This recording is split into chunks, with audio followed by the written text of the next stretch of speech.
4 PM news network में दोस्तों आपका स्वागत है। मैं हूं आपके साथ राशिद ज़हीर। ट्रंप साहब का बयान आ गया कि 9 जुलाई डेडलाइन है समझौतों की, ट्रेड के समझौतों की। इससे आगे एक्सटेंड नहीं किया जाएगा। हमारे साथ भी 9 जुलाई यानी कि 8 जुलाई तक की डेडलाइन है, उसमें समझौता हो जाएगा। ट्रेड डेफिसिट में, ट्रेड की जो एग्रीमेंट है उसको बिग ब्यूटीफुल बजट कहा जा रहा है, वो पास भी हो गया। वहाँ पर भी काफ़ी ज़्यादा हंगामा है। वहाँ नहीं बात करना चाहता, अपने यहाँ लाना चाहता हूँ। तो ऐसे में निर्मला सीतारमण का एक बयान भी आया, आज अखबार में मैं देख रहा था। बात यह है दोस्तों कि जिस वक्त अमेरिका, एक अकेला अमेरिका ये जिससे हम जो हमारे जो ट्रेड डेफिसिट है वो माइनस में नहीं है, प्लस में कुछ कमा लेते हैं यहाँ के लोग, उसको उसने बढ़ाकर बहुत आगे कर दिया है। अब बातचीत चल रही है, कई बार पीयूष गोयल भी गए, दुनिया भर के लोग गए। अब देखते हैं क्या वो फर्रा बनाया है। लेकिन ऐसे समय में जब भारत के किसानों के मद्देनज़र अमेरिका अपने प्रोडक्ट का बाज़ार भारत में खोलना चाहता है, बीज हो, एग्रीकल्चर की चीज़ें हों, चिकन हो, पनीर हो, डेयरी उत्पाद हो, एग्रीकल्चर उत्पाद हो, इनको वो भारत में लाना चाहता है बड़े लंबे लेवल पर। और आप जानते हैं कि अगर वो तमाम प्रोडक्ट्स सस्ते दामों पर या कुछ थोड़े बहुत कम ज़्यादा पर यहाँ आ गए तो सीधे सीधे इफ़ेक्ट उस सेक्टर पर होने जा रहा है जो सेक्टर नोटबंदी के दौरान या कोरोना के दौरान भी घाटे में नहीं गया था, कृषि सेक्टर। चूँकि देश की रीढ़ है ये कृषि सेक्टर, जो है जीडीपी में इसका बड़ा योगदान है। तो ऐसे में हमारे यहाँ 2 तारीख से लेकर 9 तारीख के बीच में प्रधानमंत्री जी देश में नहीं होंगे। घाना, अरे घाना देश है भाई अफ्रीका का। नाम्बिया, बीच में ब्राज़ील में भी वो जो ब्रिक्स की बैठक हो रही उसमें भी जाएंगे। और 4-5 देश और हैं टोटल मिला के। घाना में क्या करेंगे ये समझ में नहीं आ रही। अरे घाना ना जाके यहाँ मना कर लेते, मना लेते कि भाई आपका जो ये आया है फर्रा जो तैयार हो चुका है लगभग अमेरिका सरकार के मुताबिक, बस उनको लेटर वो कह रहे हैं डिस्पैच करने रह गए। गोया कि इनको मालूम है कि क्या आने वाला।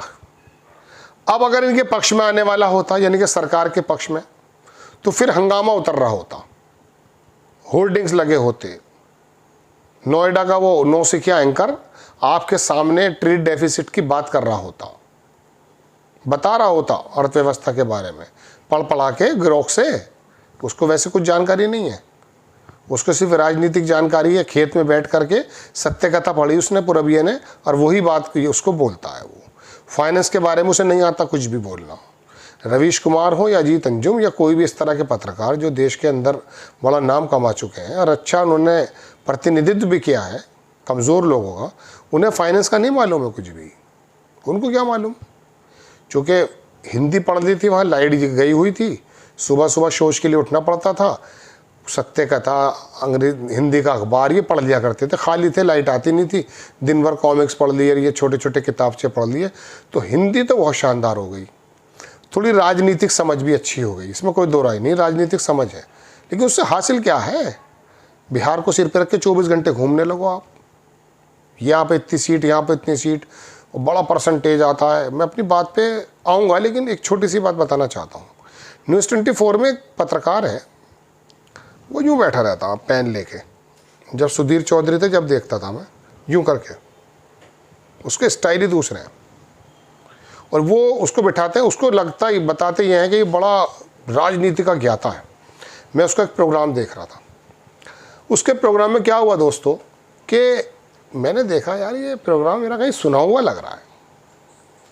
तो यूट्यूब पर एक बंदा है पत्रकार, बड़ा अच्छा काबिल लड़का है, शायरी भी करता है वो। यकीन मानिए वो एक जगह का आकलन कर रहा था चुनाव में कि कितनी वोट कितने समाज की है। 3-4 शहरों 8 शहरों का उसने उस तरह से शुरू किया। बिल्कुल हूबहू, शहर भी ऊपर नीचे नहीं किया उसने, हूबहू उसकी कॉपी उसने कर दी। यूट्यूब का पत्रकार, उसका नाम लोग ज़्यादा जानते नहीं। तो मैं देख रहा कि इसका देखो ये ऐड के टैट हुआ बैठा है ओहो क्या दिमाग इसका ख़राब है। तो इतनी तो जान समझते हैं ये, लेकिन फाइनेंस में तो ये नीलबटे सन्नाटा है कोई भी। तो मैं आपको बताना चाहता हूँ कि अगर कोई ऐसा डील हो गई होती तो ये अपने अल्प ज्ञान को लेकर के आपके सामने आ जाते और बताते मोदी जी ने ये काम कर दिया, झुकती है दुनिया, झुकाने वाला चाहिए। अब भाग गए। लोग कह रहे हैं, एक पत्रकार कल कह रहे थे, इस खबर को बनाने का आइडिया वहीं से आया कि क्या पलायन कर गए मोदी जी, ये शब्द आए। ये मैं नहीं कह रहा हूँ, देश का पत्रकार आज तक के थे, वो आजकल यूट्यूब चैनल चलाते हैं। तो जब उन्होंने बात कही मुझे अच्छी लगी बात कि पलायन कर गए ऐसे क्रूशल टाइम में, you must be here and face that particular bill list जो आएगी अमेरिका से। बड़े पापा जो भेजेंगे उसके बारे में तरद्दुद कहते हैं, थोड़ा सा हार मार करने वाली बात, थोड़ा सा विरोध बताने की बात। नहीं साहब ये नहीं, ऐसे समय में देश के अंदर प्रधानमंत्री नहीं होंगे, घाना में होंगे, नामीबिया में होंगे। ये नामीबिया जब सुना था हमने, जब अभी पिछले दिनों 2-3 वर्ल्ड कप पहले उसकी टीम आई थी शायद, तो ऐसे नाम ये घाना के, ये फुटबॉल वगैरह के लिए सुन लेते हैं। क्रोएशिया भी गए थे, वहाँ भी फुटबॉल की वजह से ही हम उसको जाने थे, थोड़े दिनों पहले ही बना वो देश। कह रहे पहला प्रधानमंत्री भारत का है जो यहाँ आया, भारतीय जनता पार्टी की नहीं था। अरे बना ही 90 में था वो भाई, युगोस्लाविया से टूट करके। नई बात है। तो दोस्तों बात यह है कि जब ऐसे समय में जब देश की अर्थव्यवस्था के प्रोधा, यहाँ के बिजनेसमैन काम तो देते ही हैं, इसमें तो कोई दो राय नहीं है, भले वो अपना फ़ायदा देखते हों, लेकिन प्रोडक्ट तो यहाँ बनते हैं। उनके हितों की और भारत के फाइनेंस के हितों की बात चल रही है। ऐसे समय में प्रधानमंत्री जी पलायन कर गए क्या यही डाल दूँ मैं हेडिंग, पलायन कर गए? तो बात ये उस पत्रकार ने कही, इसलिए मैं पलायन का शब्द भी इस्तेमाल कर रहा हूँ। बिल्कुल ठीक, 9 तारीख में आएंगे, 8 या 9 में, तब तक काम निकल चुका होगा। दोस्तों बात यह है कि ज़बान हिलाने की हिम्मत भी नहीं है इन फ्रंट ऑफ द बड़े पापा कि भाई आप क्या कर रहे हैं। आप बार बार इल्ज़ामात लगा देते हैं कि मैंने धमकी देकर बंद कराया है। कल ही मैंने प्रोग्राम बनाया, देख लीजिए आप। और अब आप आके अपनी मनमानी कर रहे हैं। चीन ने अमेरिका को घुटने के तले बिठा दिया था अभी, क्योंकि वो ऐसी चीज़ें बनाता है। और हम क्या बनाते हैं?